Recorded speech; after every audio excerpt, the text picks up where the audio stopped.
আপনার জমি যদি অন্য কেউ নামজারি করে ফেলে তাহলে আপনার করণীয় কি, আপনি কীভাবে উক্ত নামজারিটি বাতিল করে পুনরায় আপনার জমি আপনি নিজের নামে নামজারি করতে পারবেন। আজকের ভিডিওটা খুবই গুরুত্বপূর্ণ, আমি সবাইকে অনুরোধ করব ভিডিওটি শেয়ার করে সবাইকে জানার সুযোগ করে দেবেন।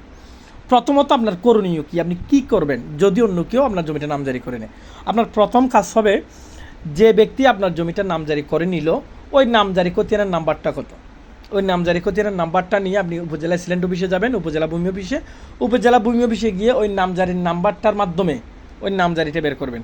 নামজারিটি বের করে নামজারির একদম নিচের অংশে দেখবেন মোকদ্দমা নাম্বার, মামলা নাম্বার নামে, জমাবাগ মামলা নাম্বার নামে একটা নাম্বার লেখা থাকবে। ওই নাম্বারটা নিয়ে এসিলেন্ট অফিসকে দিবেন যে এই মামলার ফাইলটা আমাকে একটু দেন। ওই ফাইলটা একটা ফটোকপি করে নিয়ে আসবেন।